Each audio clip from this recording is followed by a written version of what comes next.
Hello. So today we are going to chat about confidence and potential. So, are you living up to your full potential? Are you confident? Because, in my opinion, the two go hand in hand. It's impossible to live up to your full potential if you are living with fear, self-doubt, lack of confidence. So it's a funny little life that we have.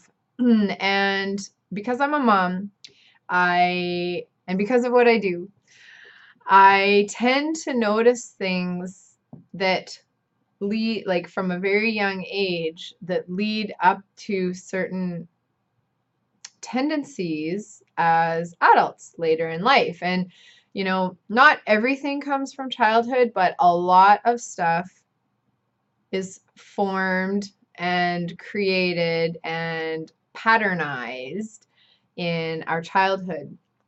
So as I'm, raising my kids, coaching my kids, watching my kids play sports, being coached by different people, just going through school and friends and teachers and, just like the story of life, it really gives me some insights and understandings as to why we struggle to reach our full potential.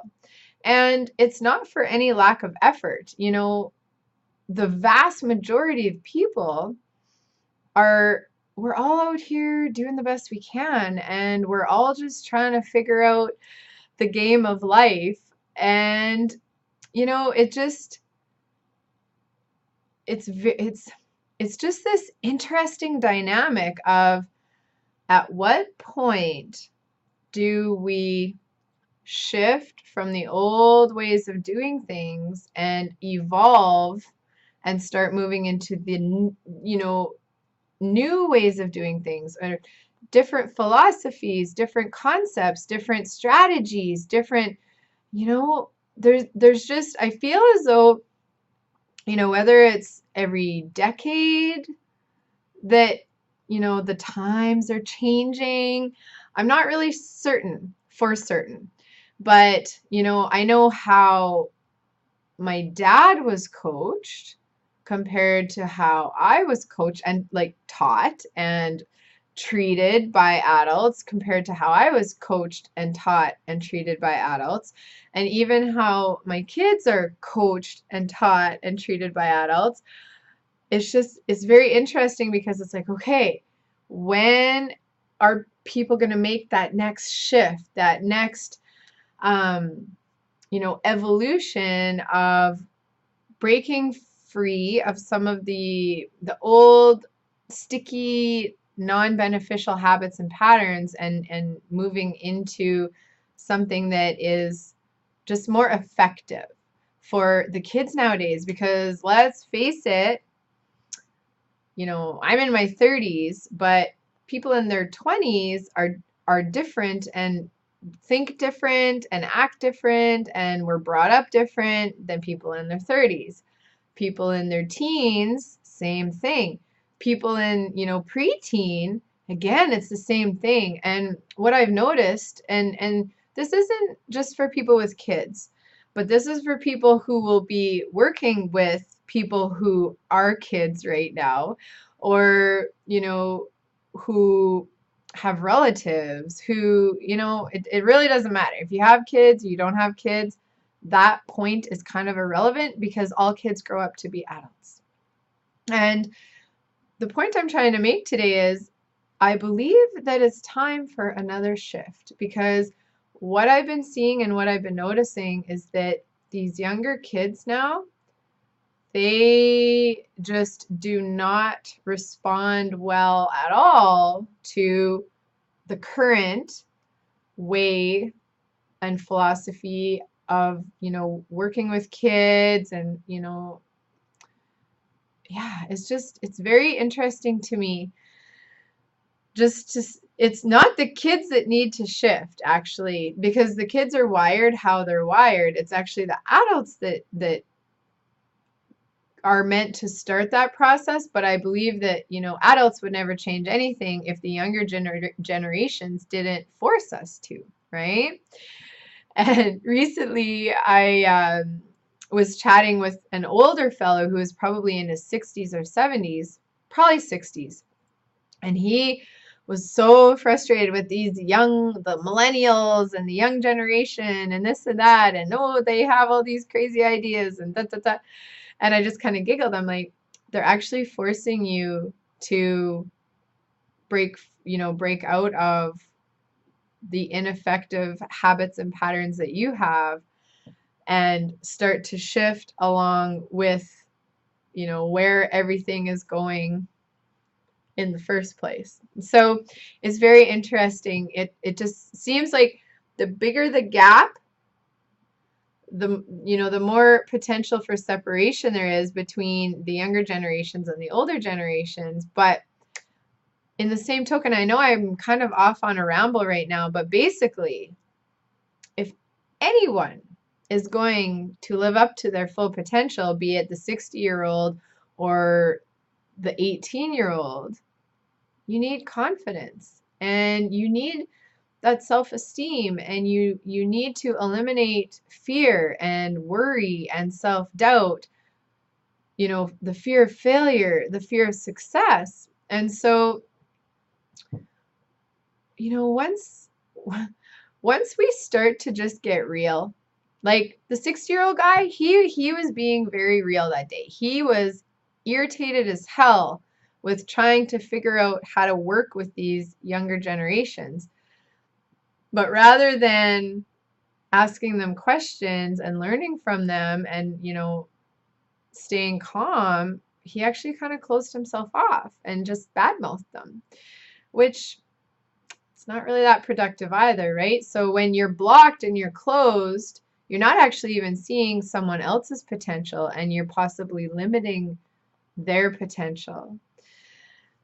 You know, our actions as peers, as adults, as coworkers, as friends, as whatever, I believe our job is to find ways to help people flourish.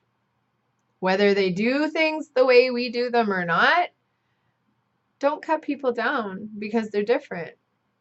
Don't point out their mistakes and their errors before you acknowledge their successes or something that they have done well, because guess what that does? It just closes them up. It just shuts them down even further. So potential, confidence, and the effects of others all around all, you know, become this huge triangle of dynamics. And, you know, the 60-year-old isn't happy with the performance of the 20-year-old, but the 20-year-old is probably shaking in his booties because he's terrified of the 60-year-old, you know, like being angry and hard ass and hard nose on the 20-year-old who, you know, maybe the 20-year-old seems kind of lazy to the 60-year-old, but maybe the 60-year-old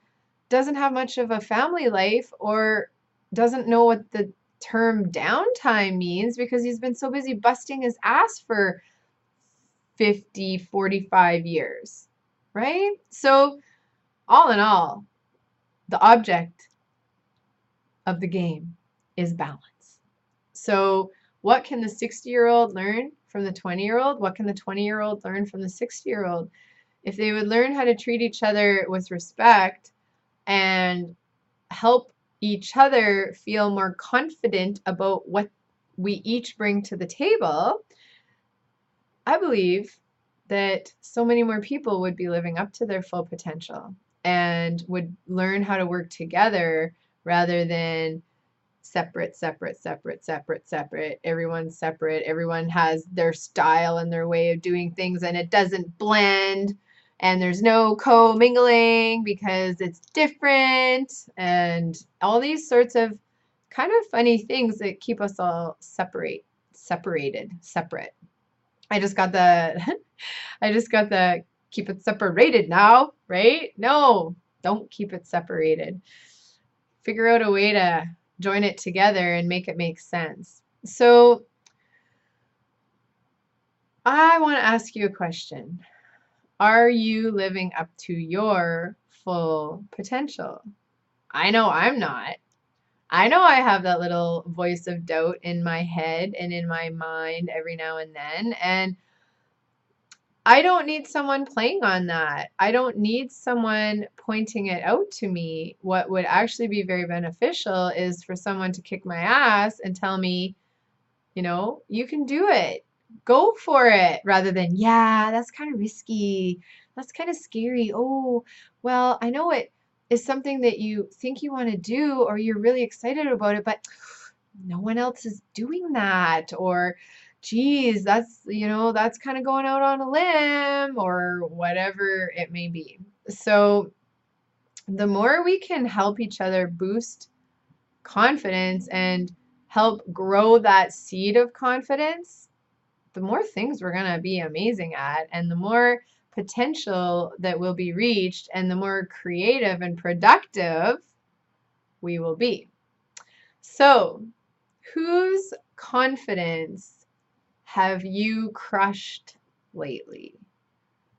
Whose confidence have you killed? Whose confidence have you wavered because they didn't do things your way, they didn't think your way, they didn't do a very good job of what they were trying to do? There's a million reasons why we would affect someone's confidence, but what can you do to close your mouth, open your eyes, and first look for the good? And yeah, we make mistakes. Mistakes happen every single day. People make multiple mistakes every single day. But we don't need the mistakes and the whoopsies and the bumps focused on and pointed out and, poked and picked and, dug into. All that does is kill the desire to try something again or to give it another shot or to, don't be a confidence killer.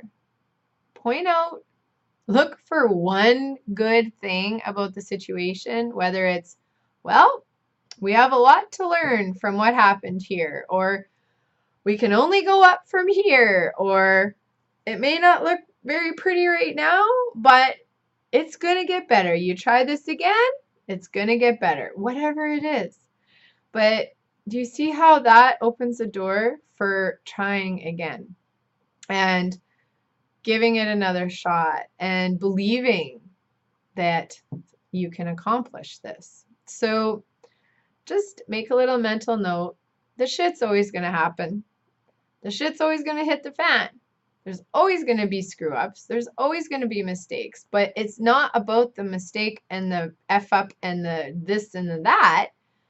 It's how are we as the person messing up or as the person connected to the mess up or the person connected to the person messing up, how are we responding to the epic failure? Which that's going to be a topic for another day, but how are we responding to that?